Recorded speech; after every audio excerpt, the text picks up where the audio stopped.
flies. I'm sure it has for all of you. Okay. I don't have anything at the top, so let's kick off with your questions. Okay, thank you. Just a couple questions about yesterday. Sure. The president said one of the things that's been clear to him is the public doesn't want to see him be president's senator. And I was just wondering, does that mean he plans to step back from negotiations on the Hill going forward? And related, he talked about the importance of him getting out of Washington and explaining his agenda. How often should we expect to see him out and about America? Well, first I would say that one of my favorite things I've done since I took this job is to travel with the president, because he absolutely loves engaging with people. It's probably why he's been in politics so long. He loves talking to people who agree with him, people who don't agree with him. And I think what you heard him say a lot last night is reflective of what he's been telling us for some time now, which is that he wants to do a lot more of that. What that looks like on the schedule, we're still determining that, but it certainly means you'll see him out on the road more. You'll see him probably bring members of Congress with him on Air Force One, as he's done recently, and he's really enjoyed the opportunity to be able to have those free-ranging conversations with them on the back of Air Force One. And it means you'll see him talking more about his agenda and what he's doing to make people's lives better. So we don't have anything more to preview, but I think you heard very clearly multiple times last night from the president that that is how he wants to spend more of his time moving forward. But to go back to the origin of your question there, Amar, it doesn't mean, what it means is he has a talented, experienced legislative team. Some have said one of the most experienced legislative teams in recent history. That is true. And he's certainly going to continue to rely on them, and probably rely on them more to get a lot of the business done and negotiations and work with Congress. He, of course, is always going to be someone who picks up the phone and talks to people he's known for a long time in Congress, whether they're Democrats or Republicans, and he'll continue to do that. But it's a reflection of how he wants to spend his time and his recognition that he wants to spend more time out in the country and less time behind closed doors negotiating. Is that a course correction or a lesson learned from the first year of being on the job and going through the paces? I wouldn't put it exactly in those terms. I would say that it's a reflection of how our own of his view, which we share, of how we can best use his time. And there's nothing more valuable than the president's time. But it also means bringing members of Congress with him on the road sometimes. Having them listen to the American people, people who agree with them and don't agree with them. And COVID obviously has posed some challenges, but that's what it's a reflection of. A second thing I wanted to ask about yesterday was President Biden said the midterm elections, quote, easily could be illegitimate. Is he predetermining that the November elections are going to be suspect? Well, I talked to the president about this last night and this morning. He was not intending to cast doubt on the legitimacy of the 2020 election. He was actually attempting to make the opposite point, which is that in 2020, despite COVID, despite many attempts to suppress the vote, a record number of voters, Democrats and Republicans, independents too, turned out in the face of a pandemic, and election officials made sure they could vote and have those votes counted. He was also explaining that the results would be illegitimate if states do what the former president asked them to do in more than a half a dozen states in 2020, after the 2020 election, toss out ballots and overturn results after the fact. And his view is that one of the most important roles we can play now is informing and educating the public on what these laws are, on efforts to suppress their vote, and even beyond the laws, efforts in different states across the country to make it more difficult for them. Go ahead, Phil. Thanks, Jen. Just to follow up on that, the president said, predicted that something would get done on the electoral reform side. Senator Manchin said today that he had spoken to the president about the bipartisan effort that's going on related to the electoral efforts as well. Is the president getting behind that effort? Are you guys involved in that effort? How do you see that effort playing out, given kind of went against that effort earlier through the context of the John Lewis Act? Well, we've never been against it. We just have always wanted to be clear that it was not a substitute for voting rights legislation, which some, I think, were attempting to project. And so, especially as we were working to get the John Lewis Voting Rights Act across the finish line, and the Freedom to Vote Act, which do very different things, right? I mean, than the Electoral Count Act. The Freedom to Vote Act creates standards for voter access and voter registration, outlines criteria to make redistricting less partisan, and strengthens campaign finance laws. The John Lewis Voting Rights Advancement Act establishes a new pre-clearance process to ensure that certain states and jurisdictions need approval from the Department of Justice before moving forward with changes that impact voting rights. The Electoral Count Act does something entirely different. So I think our point is it's not a replacement for it. But certainly the president is open to engaging with, talking with, as we are, even though it's not a substitute. Republicans and others who are interested in moving forward. Another legislative question. The president talked about breaking up pieces and Build Back Better. Mm-hmm. I think I understood what he was trying to say there, but just for clarity for congressional process nerds. He's still talking about We're in keeping- D.C. It's a safe place. Lots of process nerds here. Scaling back a single reconciliation package, moving that forward, and then maybe voting on things that aren't in that package. Is that the context here? Well, he wasn't necessarily dictating what the size would look like. He wants to get as big of a chunk as we can get done and through Congress. He also recognizes that nothing is going to get done without 50 votes. So we're not confronting a choice between what can happen in our ideal. It's a choice between, do we make critical progress for the economic well-being of middle-class families and in tackling climate crisis or not? So right now, it's determining how big that chunk can be through the reconciliation process, which, as you know, as a budget nerd, requires 50 votes. If you break different pieces apart, or as you continue to fight for anything that might not be in there, it would require 60 votes, of course. And if there's 10 Republicans who want to support efforts, of course, we'd welcome that. But he's talking about getting a big chunk, as much as you can get done, where we can get an agreement of 50 members of the Senate. Okay, and then just one last one.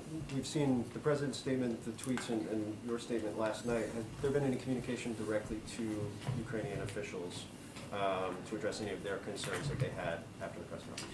We have been in touch at a high level with Ukrainian officials and leaders. As you may know, Secretary of State has been in Europe. He was meeting with Ukrainian officials a couple of days ago, European leaders earlier today, and he's meeting with his Russian counterpart tomorrow. So we have been in touch at a high level. They certainly understand from those conversations what the president meant. And you saw the president make a statement or convey clearly his point of view this morning, which is reflective of exactly what he said, most importantly to President Putin. Go ahead. Jen, just to make it very clear, has President Biden spoken to President Zelensky since his comments yesterday? He has not. He has spoken with him a couple of times, as you know, in the last month, but we have spoken at a very high level, but below the president. Let me ask you if I can follow up on the questions about voting rights and the integrity of the election. You said the president's intention was not to cast doubt on the upcoming midterms, but when a reporter followed up, the president said to him, "I'm not saying it's going to be legit. The increase in the prospect of being illegitimate is in direct proportion to us not being able to get these reforms passed." So yes or no, does the president believe, if all remains as it is right now, that the elections this fall will be legitimate?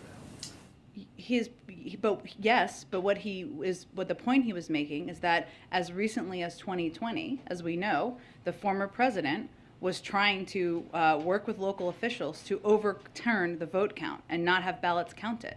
And we have to be very eyes wide open about that and clear-eyed that that is the intention potentially of him and certainly of members of his party. So to be clear, the president is satisfied, even if, because yesterday obviously voting rights hit a wall in Congress right now without the votes for the filibuster rules to be changed, and given the conversation you just had about other avenues that could be taken, if there are no changes in terms of voting rights legislation going forward, the president does still feel confident that the elections this fall will be legitimate. Yes. Go ahead. Thank you, Jen. Just following up real quick on this legislative stuff. Yesterday, the president blamed Republicans for blocking his agenda, called them obstructionists, but he admitted that he hadn't reached out to any on the issue of voting rights. So now, given where things stand with these two bills, will he be reaching out to any Republicans, seeing that this bipartisan effort on the Electoral Count Act might end up being the only game in town on that? Well, we don't accept that, but I will also say that there has been discussions between Democrats and Republicans for months now about voting rights legislation. They have been invited multiple times, a part of the conversation, reached out to, engaged with.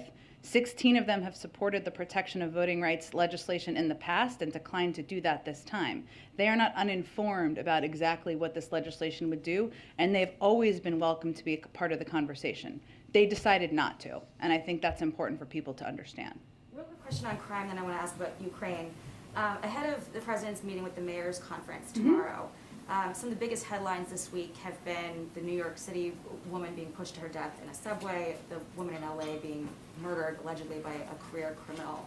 I saw this morning that you went on TV and reiterated the president's position. Yes, on Fox. Thank you for joining us.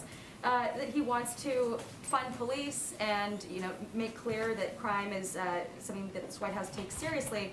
But you guys have not weighed in on the actions from these prosecutors.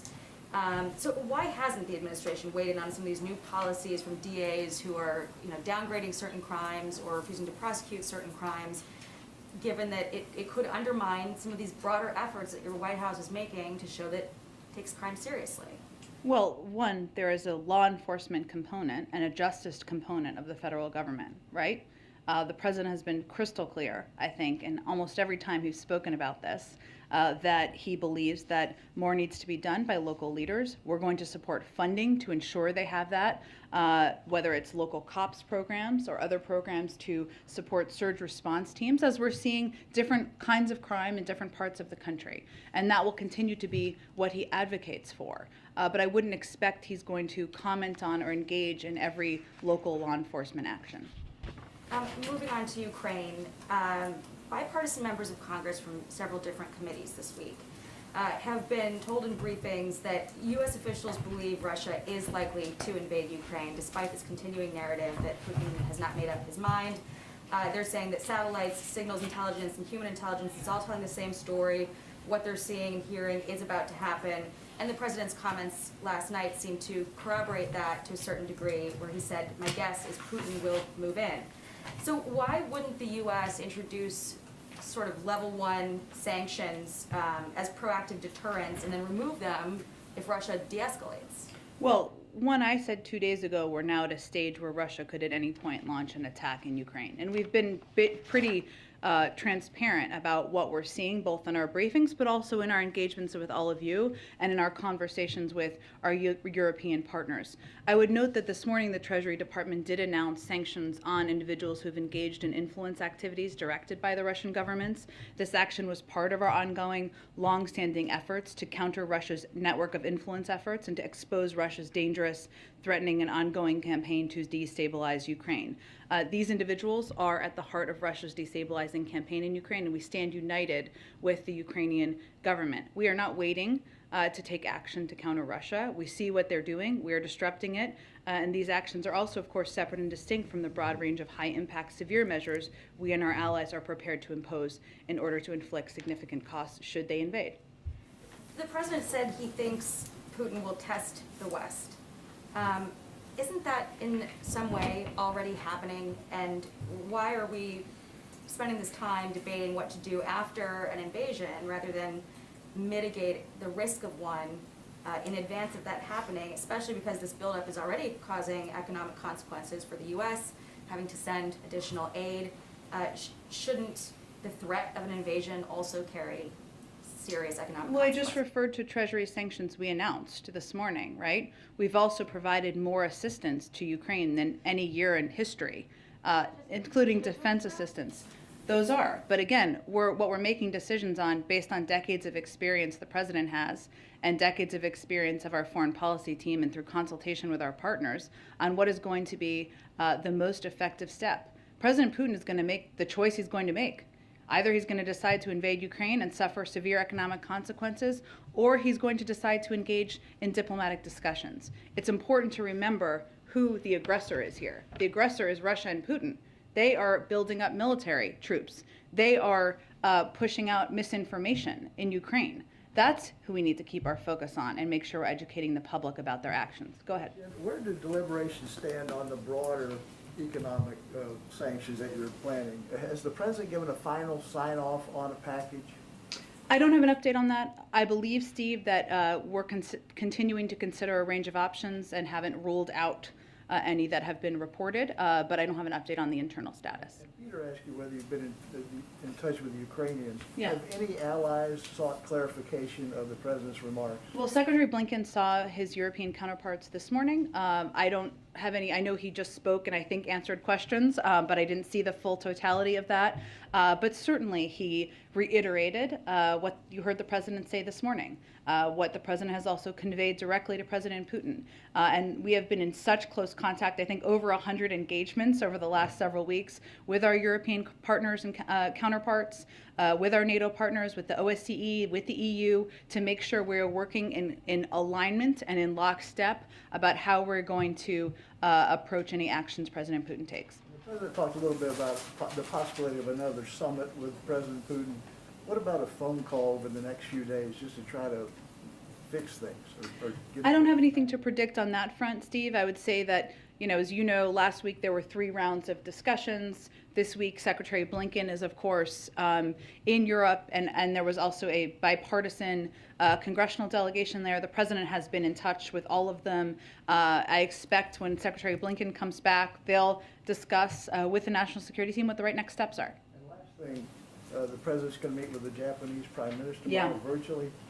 What are they going to talk about? Are they going to talk about this recent upsurge in missile launches by North Korea? I expect there'll be a range of topics of discussion. He looks forward to meeting with Prime Minister Kishida to further strengthen the U.S.-Japan alliance, deepen ties between our economies and other people, and advance our vision, including about a free and open Indo-Pacific, and that includes security. I think we're going to have a preview call later today, I expect, so I will leave it to our experts to give you more details and information. Go ahead, Cleve. Hey, thanks, Jen. Just a follow-up on going out into the country. Biden conceded that he needed to do more, but I know that there are already folks that have talked to them who are disillusioned with the last year. I wonder if there's a special message that goes out to them, or does the White House worry that it's disillusioned some people, from ever coming back into the fold? Do you mean members of the party or the... Voting rights groups, black voters in, say, places like Georgia and South Carolina? Yeah, look, I think you heard the president say last night, several times, I think, that he was deeply disappointed that voting rights legislation didn't move forward. You've also heard him say, and he would repeat this to advocates who have been fighting so hard since the 2020 election, that he's going to fight until his last breath to ensure there is voting rights legislation that passes. I know today marks 1 year, but that does not mean our work is done. Nobody's packing up their bags. We are continuing the fight and continuing the work ahead. So that's what he would convey to those advocates. I think what you will see him do, and again, I don't have anything, I know Amar asked about this, is be out there doing what he's done for many decades, and people have covered him for a long time know he loves engagement. I've never seen anyone who likes a rope line or a photo line as much as he does, having conversations with people, and some of them may be people who care deeply about voting rights, some of them may be people who care deeply about their small business or health care, whatever it may be, or maybe a combination of all of those things. Has the White House had any conversations about an executive order that would do what H.R. 40 does, the one that would study reparations? I can check on that and see if there's anything to update you on. Go ahead. Thank you. I'm Jarrell DeLay from Bloomberg. Yes, Drew, how are you? Good to see you again. Good to see you. When will the White House engage in new talks with Senator Manchin on Build Back Better? Last night he told reporters that no one has contacted him. Well, I think as I've said here before, we are not going to read out or detail all of our engagements with every senator, including Senator Manchin. And we are in touch with every senator at a senior staff level. That is true, but of course he's a key part of getting legislation across the finish line, and you heard the president convey his desire and interest in doing exactly that. Will a new Build Back Better proposal be forthcoming without the expanded child tax credit? I'm not going to prejudge what it's going to look like. The president proposed an extension of the child tax credit because it's something he very much believes in. It helped cut childhood poverty by 40% last year. That's significant. It helped a lot of families get them some breathing room, help them make ends meet. But again, what the president knows is that there is agreement in Congress among Democrats about a couple of things. Doing more to lower costs, lowering costs for child care, for health care, negotiating on prescription drugs, and we got to figure out what we can get in a big chunk of a package to get it across the finish line. But I'm not going to negotiate from here. Go ahead. Thanks. I have questions today on East Asia and also on Iran. Okay. Starting with East Asia and the upcoming U.S.-ASEAN summit. Mhm. Can you just talk a little bit about how important ASEAN is for U.S. policy in the region and how you view specific ASEAN members in those goals, in the context of those goals? Well, I think what you've heard the president talk about before as it relates to how he was going to approach, and even if we reflect back on the first year, rebuilding our partnerships and alliances, and some of those are through pre-existing structures like ASEAN, some of them are through direct bilateral relationships, has been a priority for the president from the beginning, because he thinks it will strengthen our objective of advocating for human rights, for global security, and for even working in conjunction to address big global problems, right? Like the global economy or the COVID crisis. In terms of the exact agenda, I don't have the details of that yet. I'm sure we will preview it as we get a bit closer. But it's another opportunity for him to have conversations about how we can work together and how we can rebuild a lot of the relationships that were destroyed over the 4 years prior to him. Well, then quickly on China before I move on to Iran. The president said yesterday that he's not ready to lift tariffs on Chinese imports, but the Chinese Ministry of Commerce fired back and said that if he were to do so, it might ease inflation and make things easier for both manufacturers and consumers in China and in the U.S. Is that a tool that he might consider to fight inflation? Well, we are undergoing a review of all of these and looking at how they impact different industries. That effort is being led by Ambassador Tai, as you know. Some of them have not hurt industries, some of them have, and we're certainly, but I don't have anything to preview on that front. It's really being led by Ambassador Tai. And then finally, on Iran, the president was quite optimistic yesterday. What is the source of his optimism? Has he received any assurances from Iran's supreme leader? And is the U.S. planning to deliver on the guarantees that Tehran is seeking? Well, I think it depends on what Iran's willing to bring to the table. So the president is always going to, he believes that diplomacy is the first best option. And we are engaged, I believe it's the 8th round of talks now, if I'm remembering my numbers, 8th round of talks. And we are going to see what happens. He also several weeks ago asked his team to prepare a range of options as well. So that has also happened. I mean, there are realities though here of what we're looking at because of the decision by the last president to pull out of the Iran nuclear deal, which means Iran is much closer to developing the fissile materials they need. We don't have no transparency or visibility as we had when we were in the deal.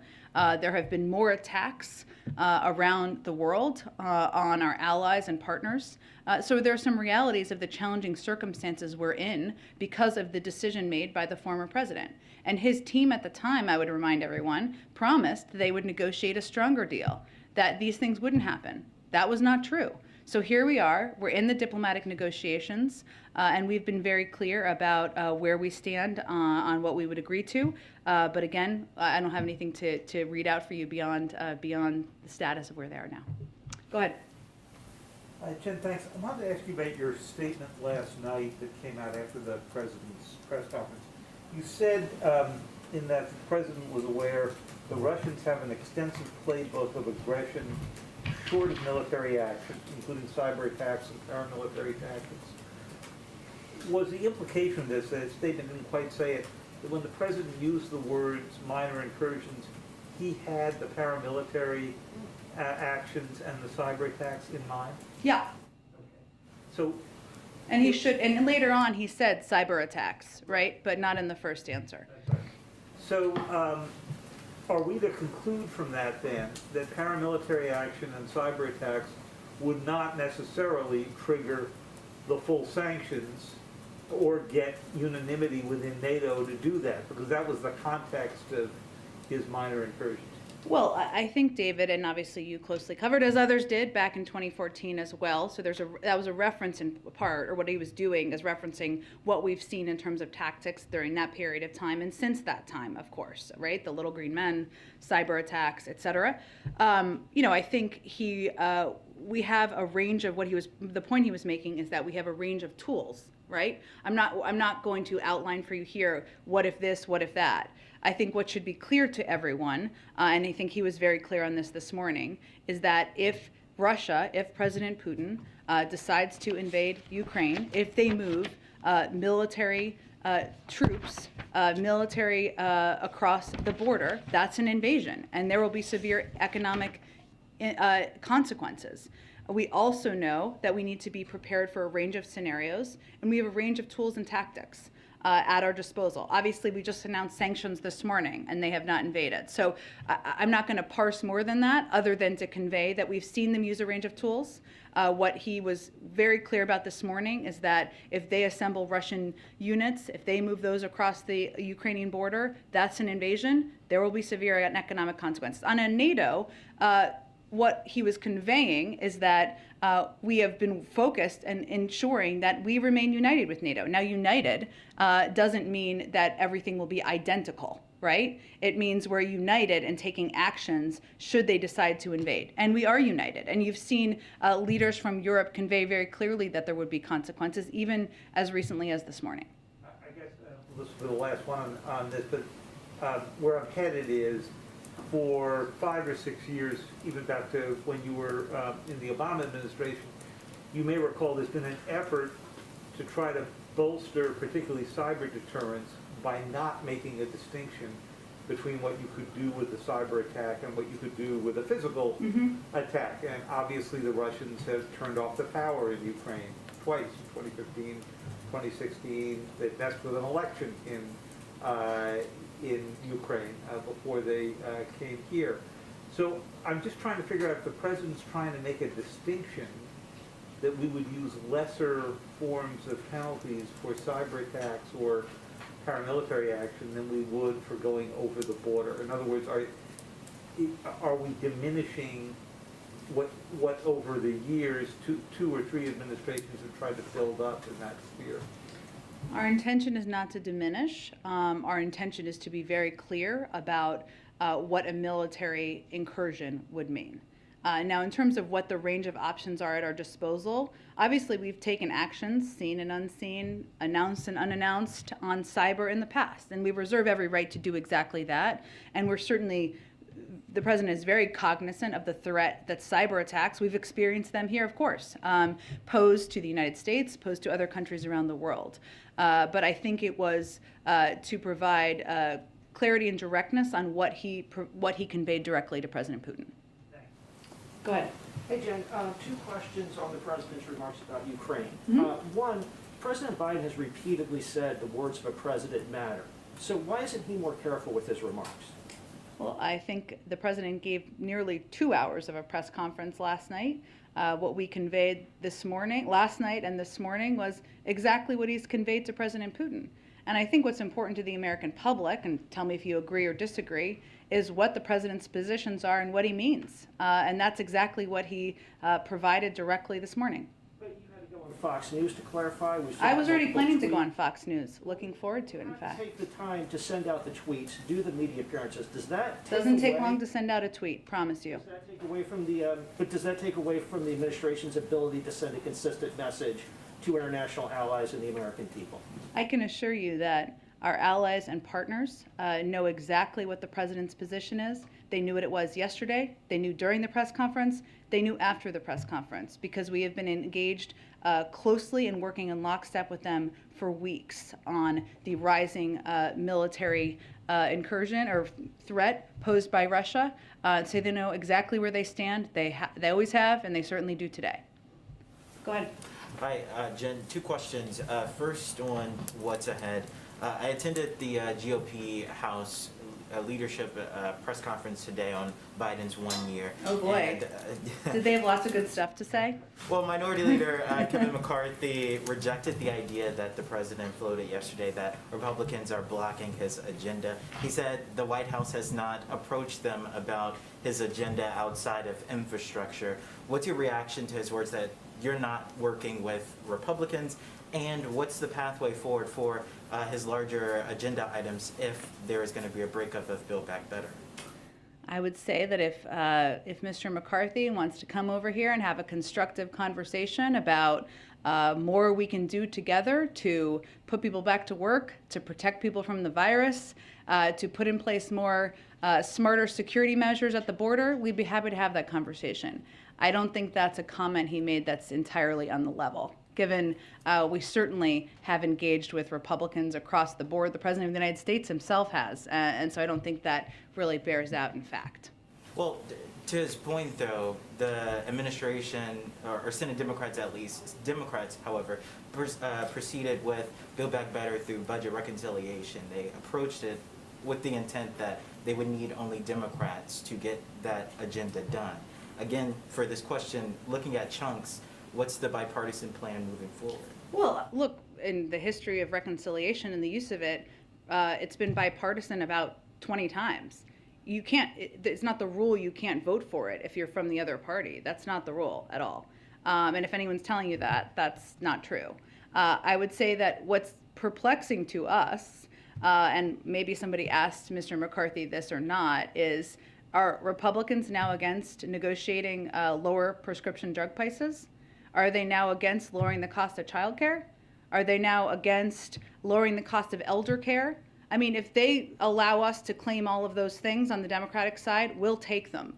But it is a little perplexing that they would allow for us to own all of the ground on that.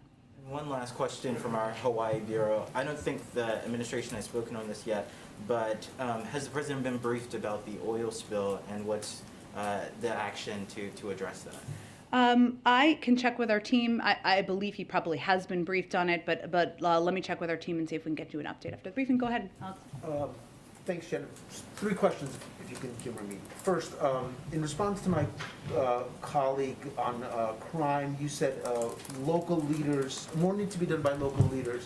Is that going to be part of the message tomorrow when the president meets with mayors that, you know, this is an issue that is under their control and they need to handle it so it doesn't sort of come back to you in the way that it seems to be doing? Well, that's not exactly our message. I mean, actually, what we've conveyed very clearly and the president's budget includes is a plus up of a lot of the funding for the COPS program, for example, a significant plus up of several $100 billion from the last president, because we know that local communities, local COPS programs need that funding.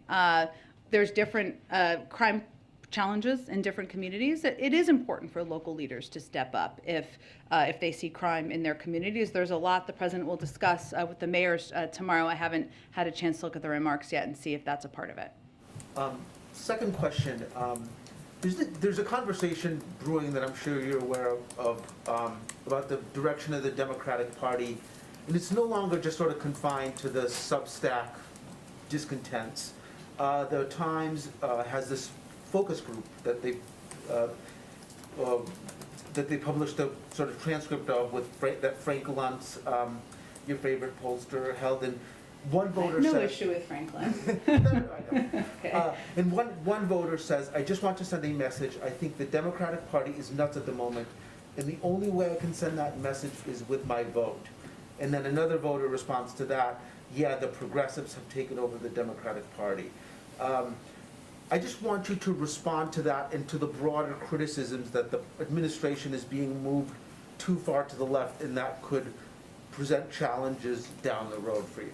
Well, I'm not going to respond to individual people in focus groups, but I will tell you that the president's view and our view is that his agenda is one that is broadly popular in the country among many progressives, but also among many moderates and, frankly, many Republicans who are maybe not sitting in this zip code, but are members of the public writ large. And that's because negotiating the price of prescription drugs is something people think is long overdue.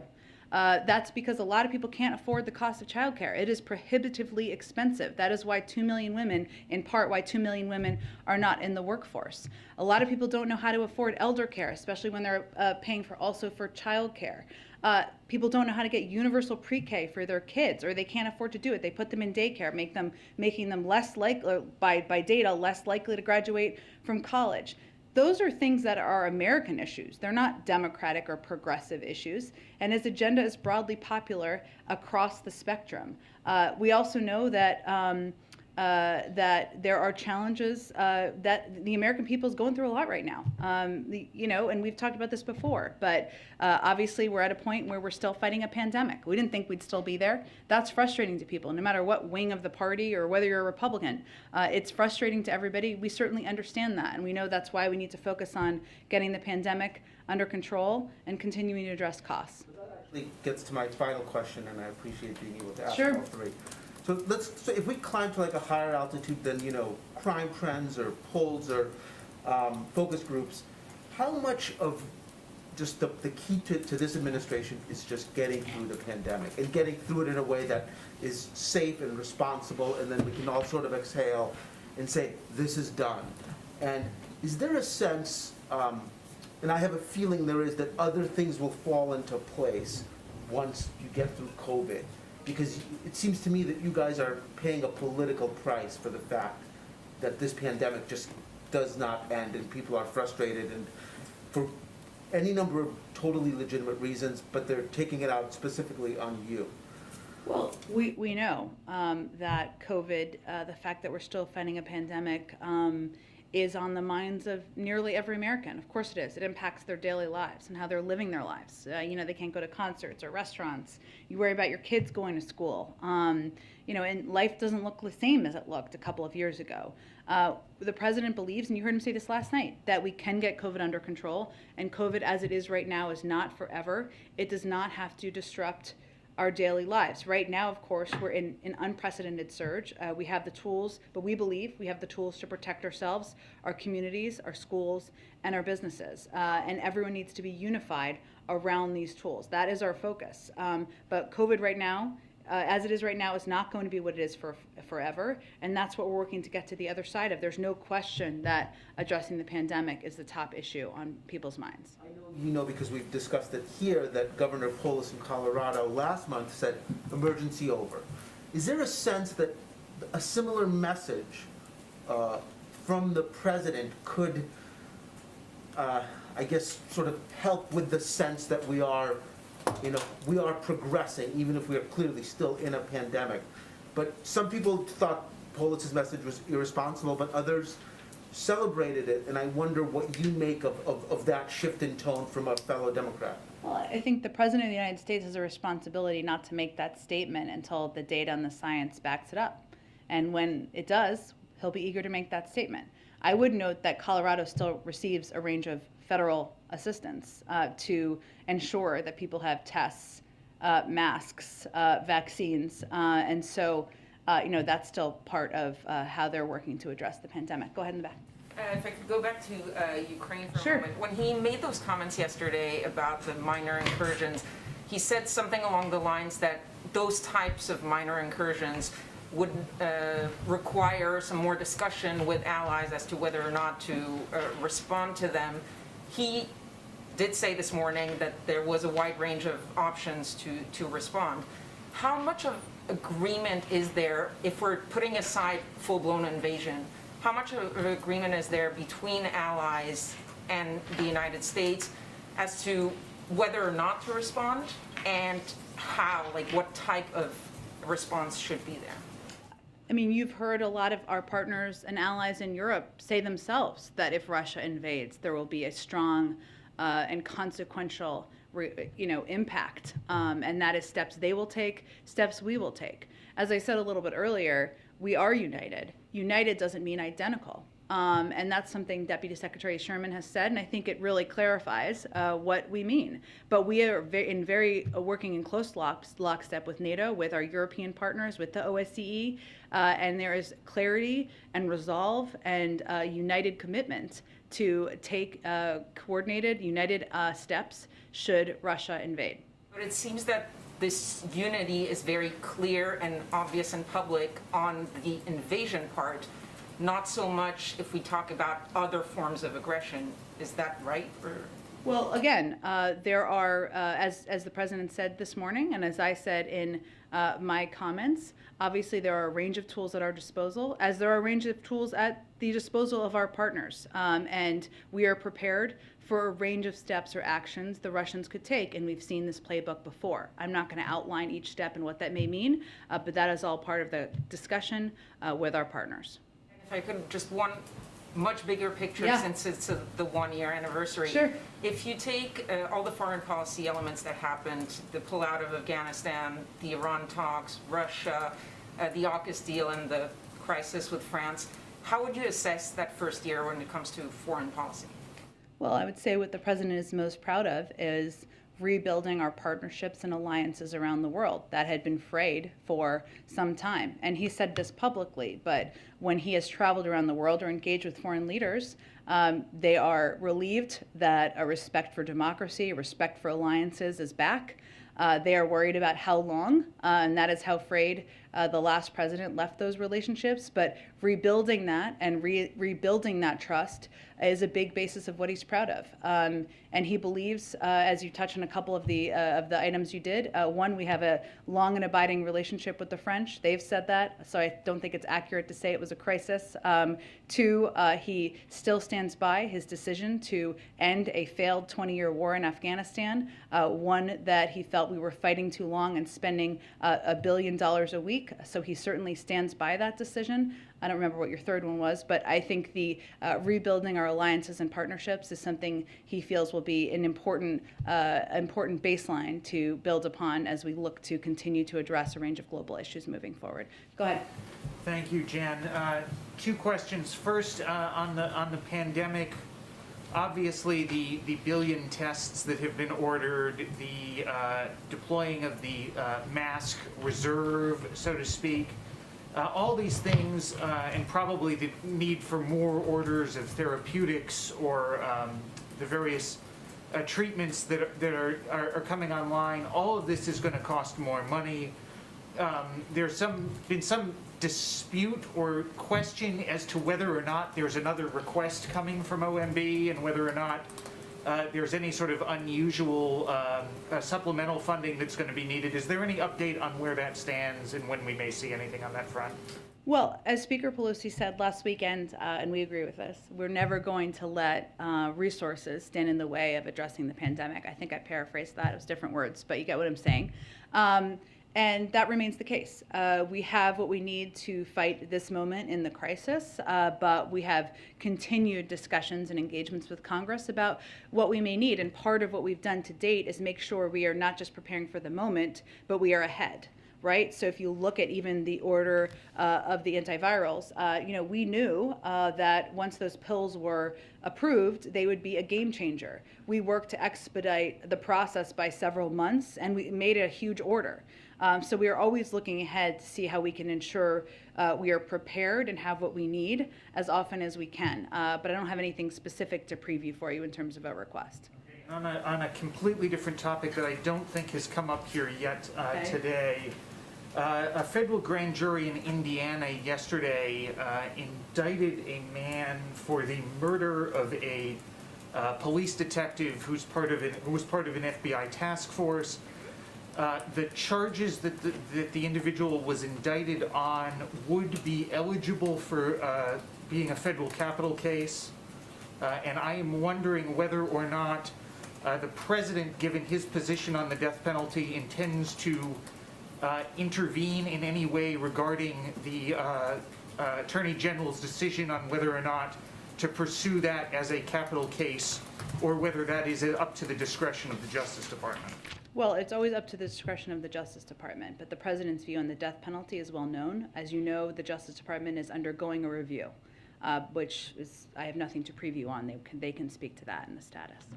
Okay, thanks everyone. Did the president make any observation about the news copiers? Is he going to do more, or what do you think? Stay tuned, Steve. Buckle up, bring snacks next time. Did he think it was long enough? Record breaking, many records broken. Job creation, press conference length, Thanks everyone.